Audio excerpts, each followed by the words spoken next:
Overwhelmed with online, or just wanting to learn more about how you can build a successful business amidst all of the self-appointed gurus, big buzzwords and empty promises? The Breaking Digital podcast by Doyle Bueller tells you exactly what smart entrepreneurs need to know to escape the clutter, get clear of the confusion, and pass the bullshit of building and growing a successful business online.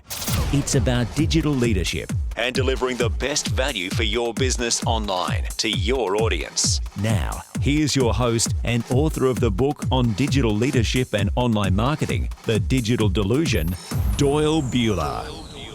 Hello and welcome to Breaking Digital, the podcast for smart entrepreneurs wanting to become true digital leaders in their industry and to own online. I'm Doyle Bueller, and I am so excited to be bringing you a special guest today. I'm really looking forward to helping you learn more about what you can be doing online and helping you to do it better.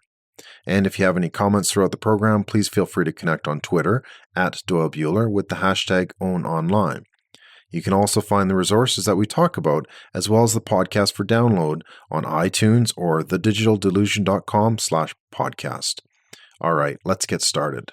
All right. Hello and welcome back. This is Doyle Bueller, and I have got an amazing guest today, Ed Huot from the CHR group out of New York City, doing some fantastic things down there, and not just down there, but around the world. So he's really excited to bring you this guest today, and he's making waves, like I said, in New York, in the digital space. And so we're going to be having a really cool conversation today about what it is about digital agencies, branding, businesses, all that kind of stuff combined together. So welcome, Ed. How are you today? I'm good. Thank you, Doyle, for having me. Yeah, fantastic. Yeah, I'm excited to share with you a little bit of our story and specifically things that we're doing on the digital side. Maybe I'll just give you a little bit of a background in terms of sort of my history as it relates to where please I come from. I mean, I'm from Winnipeg, Manitoba, Canada, and I, along with Peter Clark, have been in this business for 20 some years. I think we followed a trajectory that so many other designers and creative people sort of embark on, which is sort of an entrepreneurial spirit, doing things they liked, and sort of evolving, their abilities, skill set, and perhaps even business by learning and sort of following, their own path, so to speak. Peter and I wanted to be an architect again. So many people I know in my world all share the same history. A lot of people wanted to be architects, but somehow my math wasn't so good. The creativity was. I definitely, I love to draw, and I think in terms of just raw talent, when I was friends with Peter, we first met, I think that was something that he saw in terms of, wow, that's kind of cool. And, I'd lament about, I have to qualify for my environmental studies, this and that. But I was really afraid of it, and I didn't necessarily know exactly why I wanted it. But, long story short, I think Peter was like, you know what, have you ever thought of advertising? Because it combines, these qualities which he saw in me, which was, artistic ability and, a flair for words and being very social. So I think, over a small period of time, I sort of shifted gears, and Peter and I embarked on, doing what we loved. Peter, of course, focused more on the business side. So he and I together built a small company, a small design agency that evolved over, I'm going to say, 15 years, from a two-person, endeavor out of someone's basement to, I think at the height, we had probably a 50-person agency handling a lot of major accounts in Winnipeg and the Prairie region. We did work for Honda Prairie's, Winnipeg Symphony Orchestra. We did a big project for the University of Manitoba in terms of a rebrand. And so we had grown that over, like I said, over, a period of time. But I think in terms of just pure interest, around the 90s, when branding, I think, was really more of a new idea, we took an interest in that. And so probably began to specialize in late 90s around this notion of branding. So my background is really from a very print design identity branding perspective. And so from there, I think we grew the agency, and the practice highly specialized in that area.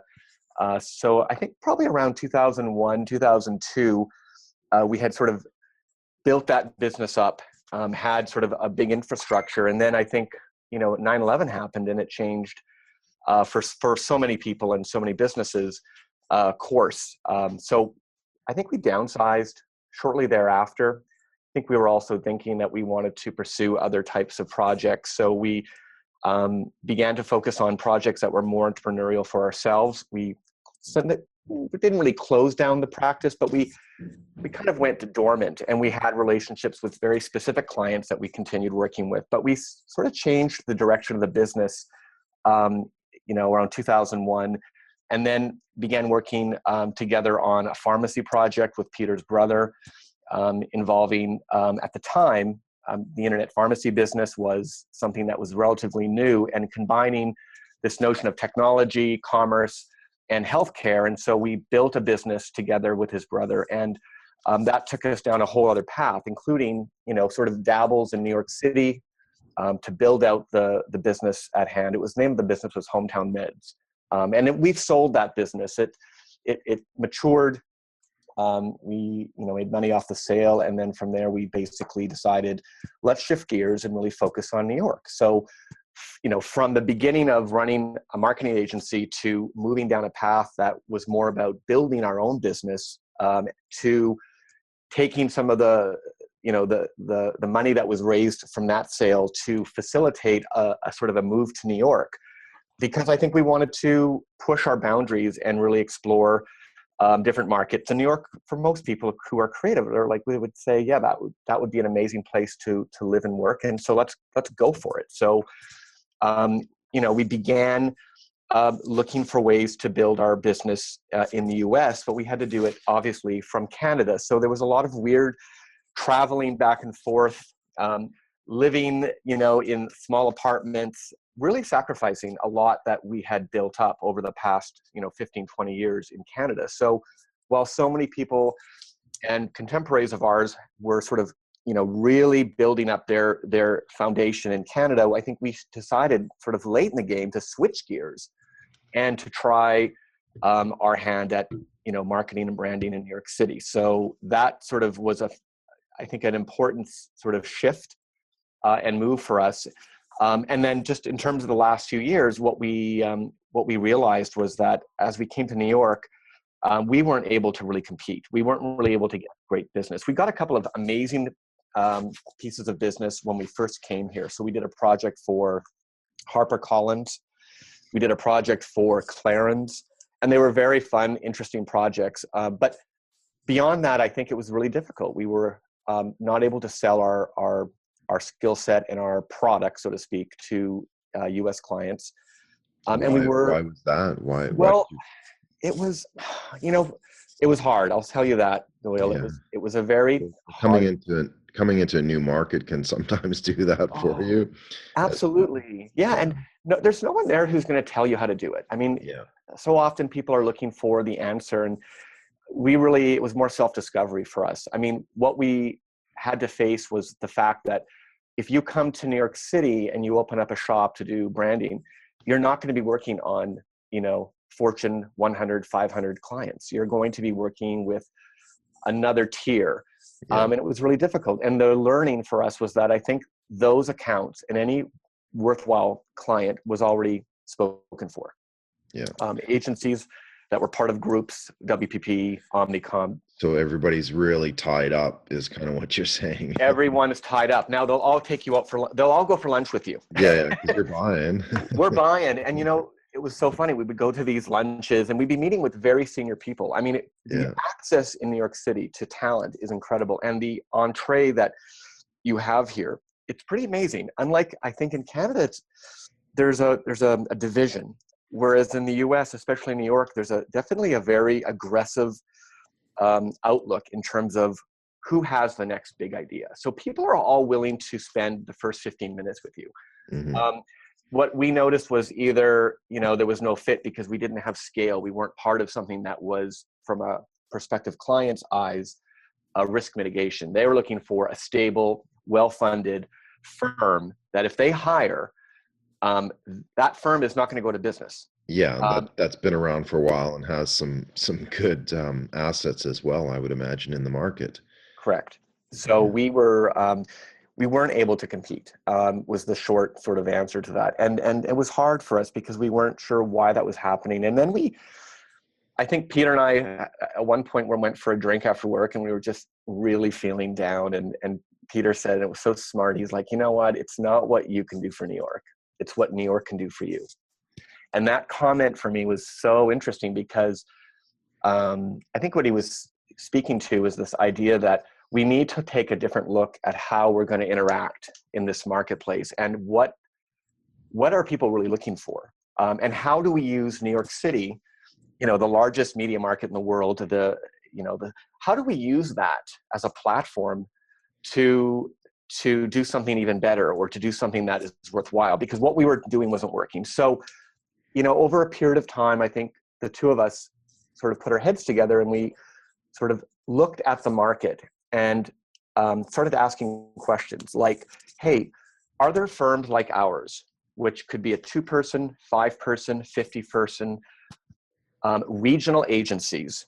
I say regional, I mean, there's a lot of amazing firms out there, but they're not global, and they're in markets all over the world, but they're not necessarily major markets. These are the middle market firms that are doing work in various capacities, but they're never going to be invited to the big party. They're never going to work on a global account, not because their work isn't good enough, but because they're not part of a system. They're not part of a network.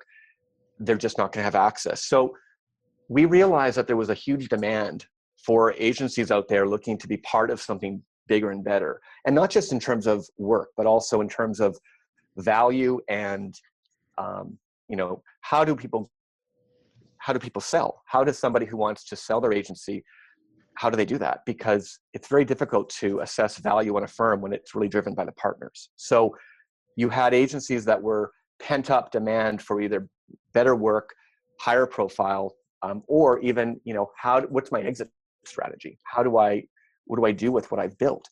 And so Peter sent out emails, very simply worded emails, to various agencies. He bought a list, and he sent out a simple email that was like, here's my name, here's who I am, and I have a simple question for you. And he basically articulated just the beginnings of that idea. Any interest? Sent the email. And literally the next day, Doyle, we were inundated with, yes, curious, tell me more, absolutely, can we speak?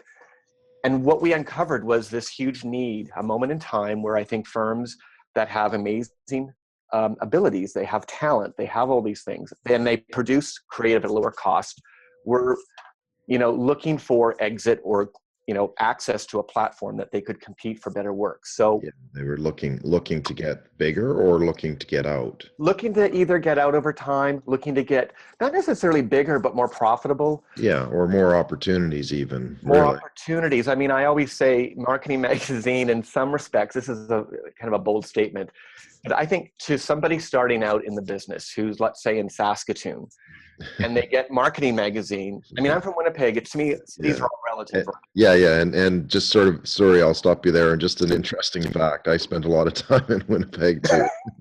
Yes. So Yeah, the city, and and it's yeah, an amazing city, and it's given birth to some great talent. And but when it's not New York City. it's not New York City, but why can't Winnipeg compete, in some way? Or why can't a city or a regional agency, why can't they compete, relatively Or speaking? even, Where is yeah, or even the smaller businesses too, the smaller agencies that do have that talent, that do have that, that gumption, that get up and go and yes, get shit done and that sort of thing. Like where are they? So yeah, yeah, we fascinating. we looked at it basically from this perspective. We saw, the North American market per se, which has, I'm going to say in the US, there's probably close to 40 or 50,000 small to medium-sized agencies, whether it's a digital shop, a PR firm, a graphic design agent. Wow, that's There a are lot. I never would have guessed. thousands. Yeah, and that is what I call the middle market. And I don't use that term disrespectfully. I speak of it in terms of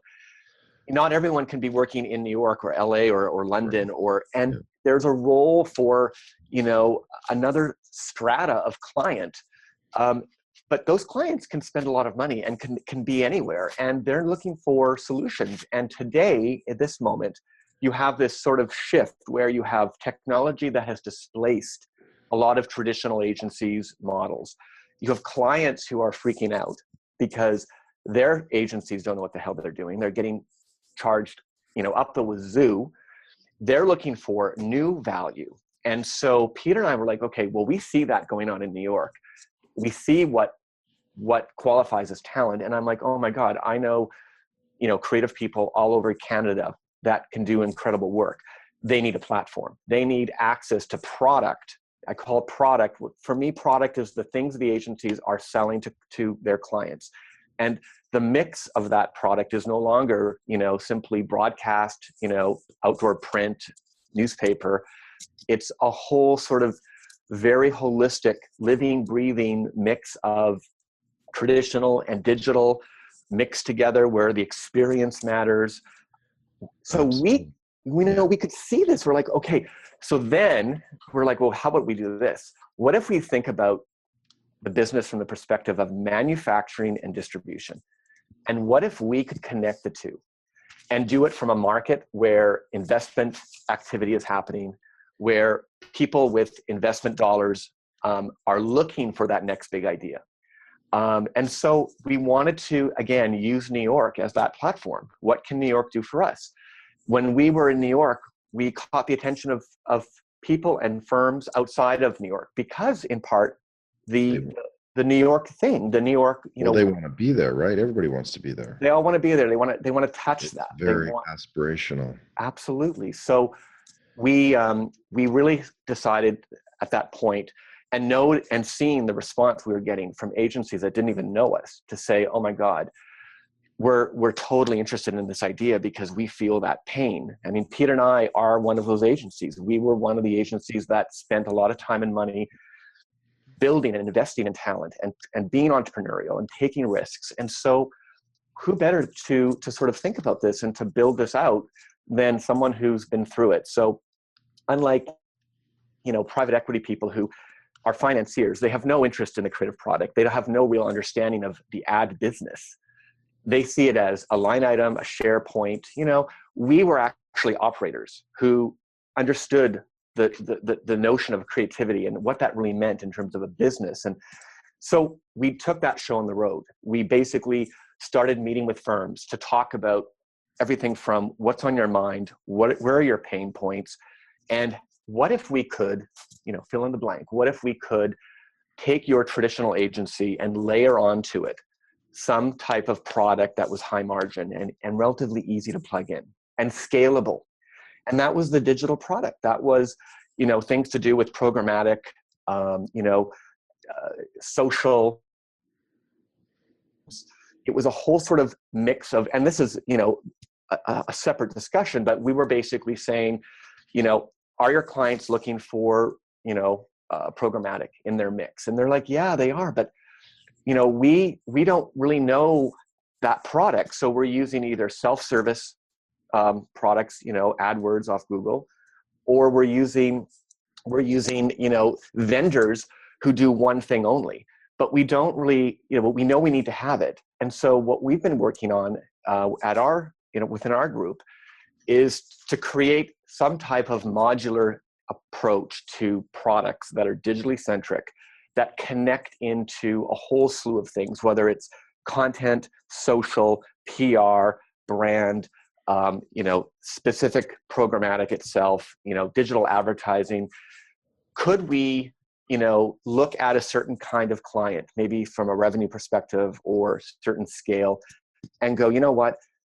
This is not for everyone. Major markets have way more competitive environments and way different technology stacks. And you can't really easily serve an existing client in a major market that solution unless you're really, really, it's more competitive. But in some markets, being able to at least connect the dots and to say, we can give you an end-to-end solution. We can give you measurement. We can give you some of those metrics, basic metrics that clients are looking for. And we can do it relatively painlessly in terms of integrating that into your current mix. So are you talking like a lot of more education or? No, in we're taught. technology or both, or Well, so the education would have come from our like educating people how to use that. So how to use the automation, how to use the programmatic type entry points and that sort of thing. Was that what you were teaching, or is that what you're teaching rather? that was the product. So what Okay. basically we built our own desk. Yeah. CHR Digital Group has its own trading desk or its own buying desk. So we would offer that as a product, as a solution. So we would handle all of it. And our job was to give the client some very simple, clear, direct metrics, dashboard-based types of metrics and our job was to say to the clients, can we, give us a test. Let us show you if we can, from a measurement perspective, move the needle. And we were able to get some really great success with certain clients. Some of them were government utilities, some of them, and so they're conservative, but we were able to take that mix of technology and knowledge, package it up, and then either sell it directly to a client, or with one of the agencies in our group, they could sell it to their clients. So our job was to create the product, so to speak, and be able to sell it to a certain kind of client that we thought there was a good fit. Again, not every, you can't, it had to be relative to the size of the client. It seemed to work. It was getting some traction. So we were trying to prove the model. Could we develop a product that we had the margin on, that we could then, help out agencies within our group that were part of the CHR group in terms of serving their clients the digital solutions that they're looking for. And so that has been, a big part of what we've been trying to do with the group. There's been more stuff going on than just that, but just in terms of where you're at, I think, our ability to articulate what that product could be and figure out ways to sell it to a client through one of the agencies in our group is a big accomplishment, because the margins are higher. The scalability of that product is not as expensive. I mean, the old way is where you have to hire people to facilitate and administrate. From a digital perspective, a lot of these solutions don't require as many people, or well, they're more automated, but do you see that as a potential problem too? Like, if you try to automate too much, you're really kind of losing touch with your end customer. Right. You have to have, there has to be both. There has to be a really good connection with the client. There needs to be a lot of client servicing in terms of working with them on, because keep in mind, what we're trying to sell them are solutions that are contextual, that are not simply pure automation, that require some analysis of whatever the metrics, whatever the KPIs are. There needs to be some hand holding. So it wasn't simply some automated function, that it was more like, instead of just going to, whoever some of the vendors would be that would serve you in one, like Rocket Fuel. You could go to Rocket Fuel and they will do something very specific for you. What we wanted to do was to say, could we take a client challenge end to end and serve them something that was comprehensive, where they could see some measurements to understand, how it was performing. And so it was one up from just simply going to a vendor to get that one service. So there's self-service models that you can work on your own, or you can go to, a Rocket Fuel, or you can go to, I don't know, like there's a whole bunch of them, Rubicon, or I don't know, DoubleClick, or there's all these different players, and they all sort of do different things. But could we somehow customize from an end-to-end perspective, meaning looking at the entire relationship that the client has with their customers, not just serving them the ad, but understanding, so there's the real-time buying side of it, which has to do with contextual audiences and targeting, and that required some expertise, and it required a team. But to a client, that would be wrapped up as, here's the solution to you, and So if we would can achieve those measurements, then yeah. that would be the idea. Would that solution be like serving ads, or would it be serving content or videos or other parts of sort of the Yes. digital equation? It could be one or several of, Okay. and so now I'm going to shift gears a little. So we're sort of building this capability within the group called CHR Digital, Yeah. to address, sort of the many different facets, not just, serving up ads, but social, PR, digital, the whole. And then, so there was that part of it. And then there was sort of from the M&A perspective, when we're looking at acquiring firms, are we re-engineering sort of to fill in what we need to serve those clients digitally? Are we looking for firms or agencies that have certain core expertise that fit the portfolio strategy? So we acquired a firm called Studio One. They do content syndication. They have some great knowledge. They have some great relationships with clients. But we could see how we could modernize that product by turning the dial and sort of elevating the content side, better writers, more efficient approaches to building content, and then figuring out ways to sort of tie in content to the media mix so that, again, it could be just pure content. It could be a content as a component of a campaign where there might be some digital advertising. So these are things that we talk about on an ongoing basis with our agency. It's not really isolated. It's more, let's sort of build the whole platform. Let's plug it all in. Yeah. And it's not easy. And it's not a linear path, but what it does say is there is a new way to look at serving our clients, with a product that is not only competitive and high margin, but something that is relatively easy to implement with agencies that we acquire as part of building the group out. So, our job is to get, sometimes we talk about what business are you really in? Are you in the advertising business? Are you? Yeah. And how do you answer that? It depends on the day at hand. What business are you in, Ed? I don't know anymore. Prostitution. Just kidding. Well, prostituting your time. I don't know. I mean, I think the business, at the end of the day, if you ask, so there's two hats. One is, from a corporate perspective, what are we building that has investment grade value? And the conversation in New York to investors is, what's your exit? And what's your vision for the kind of agency you're building? And the answer to that is we don't really know yet, because the group of agencies that we build are going to be attractive to who? I don't think WPP wants to buy another branding agency.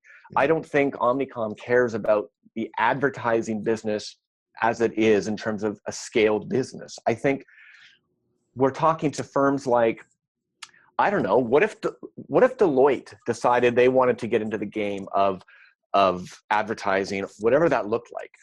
What are they going to be looking for? Or Google, what if Google decided they wanted to buy a group of agencies that was connected to what I call the middle market, which is that's their customer. Google's, one of their biggest customers is the average person who buys their ads, in regional markets. They have that reach. And so if you were building something that was going to be attractive to a buyer down the road, who would that buyer be, and why would what we're building be important?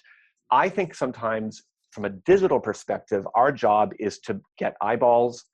Our job is to build not necessarily clients, but I want those customers of those clients. I want to have our product reaching more of our clients' customers, so that at the end of the day, whatever that looks like, a Google, for example, would be like, you have access to eyeballs. Mm-hmm. You have those customers, and you're serving them all these very digitally centric solutions. You're tying them up into something that has greater value than simply, the utility of one solution. There's a consultative component to it. And the pricing is really smart because it's, you're working in markets where the cost of sale is not as high.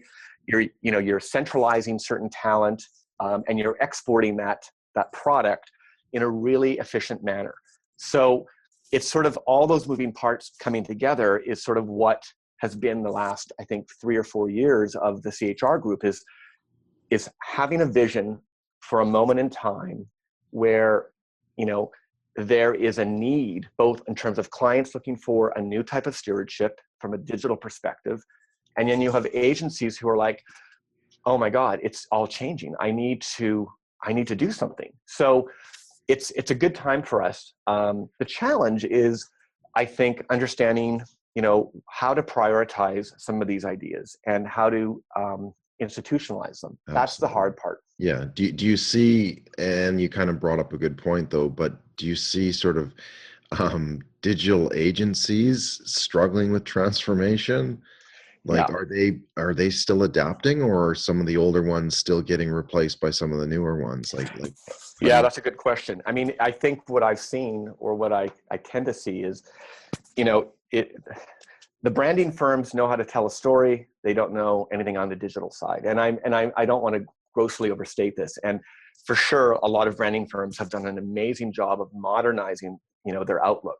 But you've always had these two sort of, you know, the spectrum has 2 points. One on one hand is the technology and the builders, you know what I mean? The manufacturers. We make things digital, but they're not good marketers. They're the side of the storytelling, the softer side. It's always been a bit of a challenge. And then you have the very soft storytelling, you know, branding firms who are like, oh God, the technology. So that's what we call manufacturing distribution. Distribution would be like, you know, you have a creative account that creates what I call stickiness.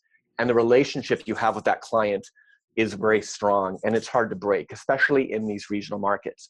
If you have a client in New York City, it is competitive and people will go after that client, and you constantly have, and those clients could be a little fickle too. They're like, well, in a calmer waters, not to say it's easier, but the dynamic is way more personal. Usually these clients are good friends with the agency people. So it is like Mad Men then. Yeah, they have these bonds. The problem is that they don't have the product. They have the relationship. They've been performing beautifully on a traditional level for quite some time. Now things are changing. Their clients trust in them, but they're looking for new products. So the distribution, which is connecting, you know, the agency in a market with relationships that are these clients, are looking for the product, the manufacturing. And the manufacturing, you know, is looking for customers. And so that is sort of the fundamentals of the group in terms of why we have to build our digital product, you know, and it's not just a digital product. It's again, it's a bit of a holistic spectrum of solutions. It could be PR driven. You know, we don't really have an ad agency per se. One firm that the kind of firms that we're looking for right now, probably more general advertising agencies, because they have with traditional media, you mean, or traditional and non-traditional. I mean, there's still a market for traditional. Yeah, definitely. You know, so we're definitely looking for that, but we're looking for ad agencies because they usually have clients that spend on a regular timetable. They have recurring spend, which is good for business. And if we can take that recurring spend and we can maximize it by, you know, layering into the traditional mix things that are high margin, easy to integrate, and timely, then we think that, you know, makes a lot of sense for both sides. So that would be, I think ad agencies are one that we're, you know, it's finding the right one and making sure the fit is there is tricky. And that's another discussion, but it is part of the. Do you feel that there's like just going back on that conversation, does there need to be a distinction between marketing and digital marketing? Because I've often heard that, oh, well, there's no such thing as digital marketing. It's all just marketing. I don't know. How do you see that field? Yeah, I don't know. It's a good question. I mean, we do, you know, the language and the discussion is very much digitally centric, but then I can see someone's point of view being, guys, it's not quote unquote digital. You know, I mean, it's greater than that. So I don't know. I mean, what would you call it then? I don't know. I mean, it's. Come on, Ed, you could be heading the trendy words. That's the problem, is that these trendy words get in the way of everything. Yeah. I'm just like, oh my God. I mean, It's at the just end of the day, it sounds like. yeah, I don't know anymore. I mean, sometimes I have partners who are like, don't use the word digital. Yeah, It's a way bigger discussion. And you have other, you know, so I think that whole conversation has an ebb and flow to it.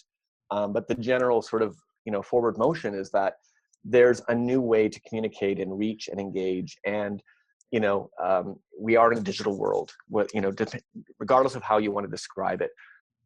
And so, it's our job to provide that product, that knowledge, and to be able to package it up in a way that is relatively easy for not only agencies to sell, but also, to serve clients and make sure that they're getting something that makes sense for them. And that, so this is evolving. I don't know if there's an end point. I just know that it's our job to stay somewhat ahead of that curve. And so that's kind of been our activity, or at least our focus. Yeah.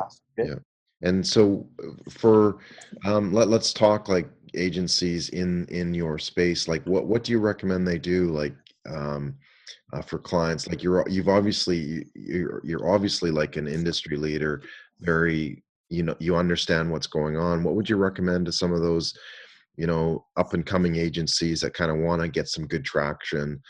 They're not quite big enough to say make it on in New York, but yet they've still got some great talent. They've got some great ideas. What should they do? They should give us a call. Okay. Well, if the line's busy. No, I mean, we're looking for, we're looking for a certain kind of agency or group, or you name it, that, a combination of, they have some experience, but they're also looking, as you described, for, a way to improve or modernize their product. It depends on what area you're serving your clients from, whether it's, or whether it's, if it's a traditional, if you're more of a traditionalist during, let's say, design and, the branding, I think there are ways to modernize, or to, tailor what you're doing. Yeah. But one of the messages that you've been saying is that it's not just technology, right? It's not just automation. No, it's a mix. It's a mix of, like, just in terms of the fundamentals of having clients where the product is, this digital product, that there's an automated element.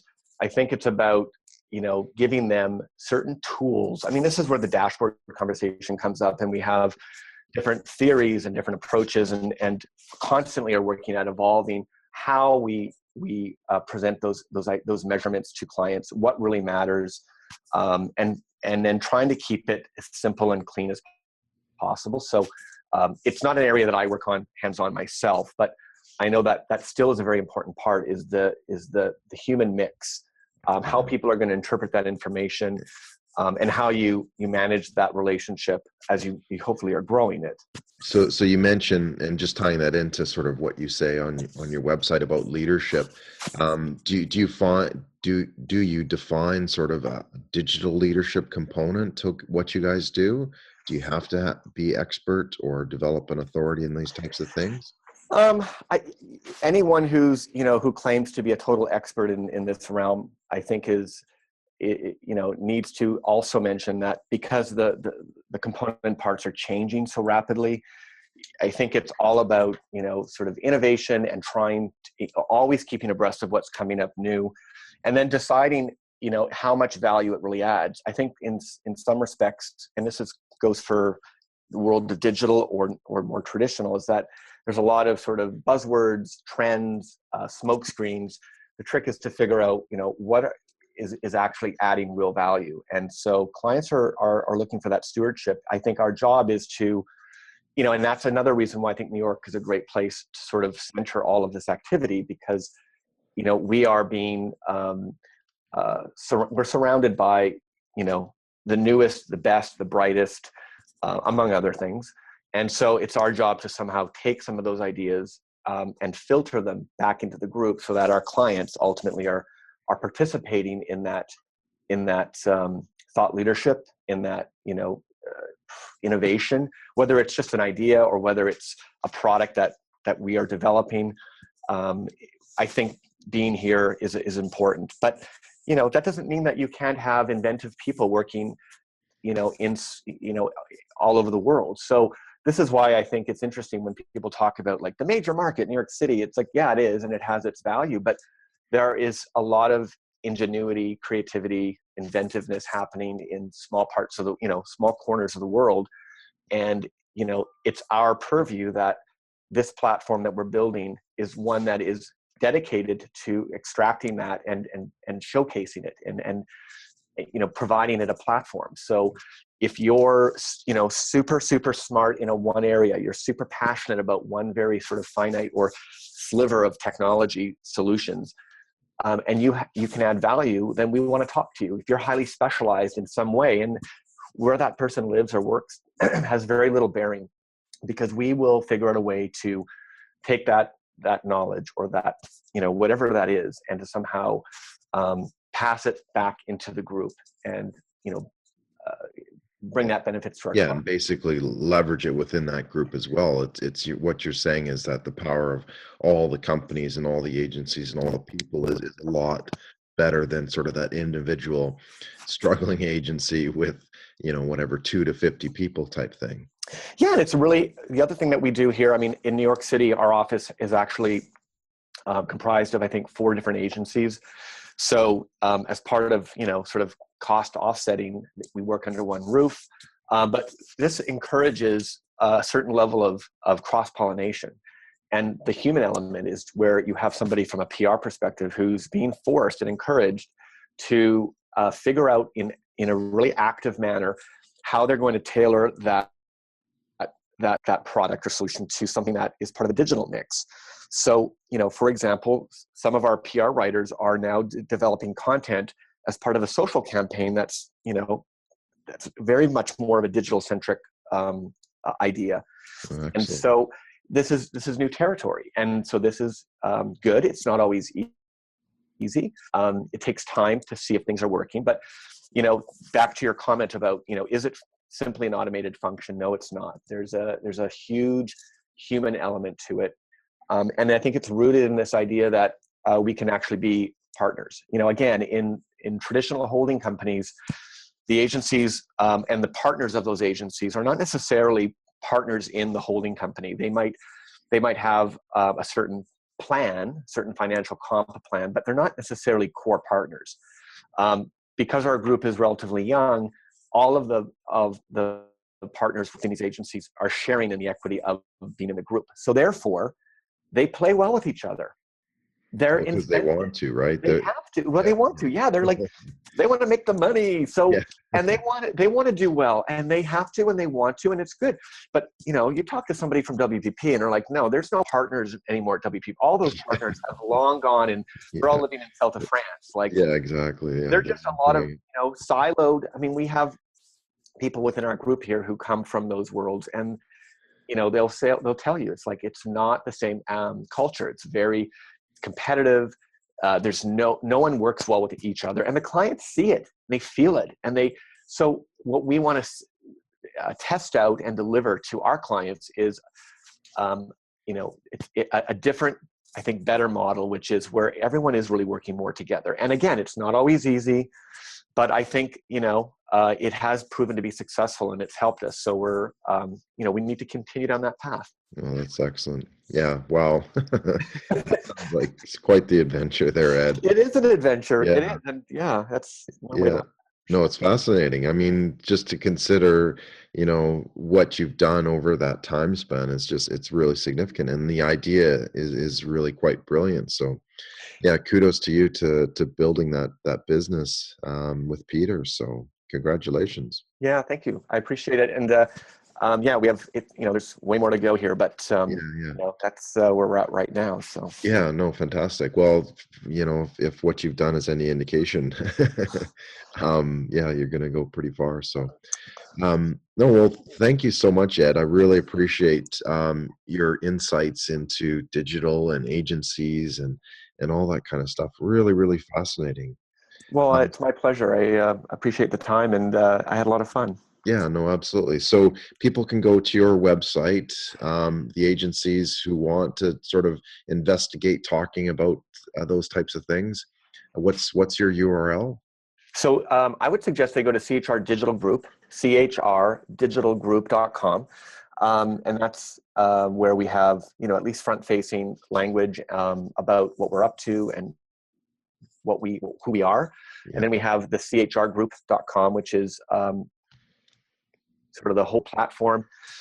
So either of those sites would provide a certain insight into what we're up to and the structure that makes this platform what it is. Okay, excellent. All right, and those links will be available, as well as the transcripts and other information, on my website as well, which is thedigitaldelusion.com/podcast, and then it will be the specific episode with the amazing Ed Huot from New York City.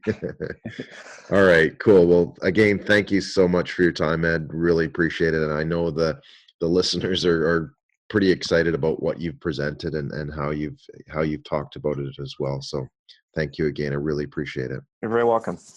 All right, cool. Well, thanks everybody. And we will talk to you next time on Breaking Digital. I'm Doyle Bueller, and I'll see you online. Thank you very much for listening to Breaking Digital, the podcast for smart entrepreneurs wanting to become true digital leaders in their industry and to own online. If you have any comments on the program, please feel free to connect on Twitter @Doyle Bueller with the hashtag #OwnOnline.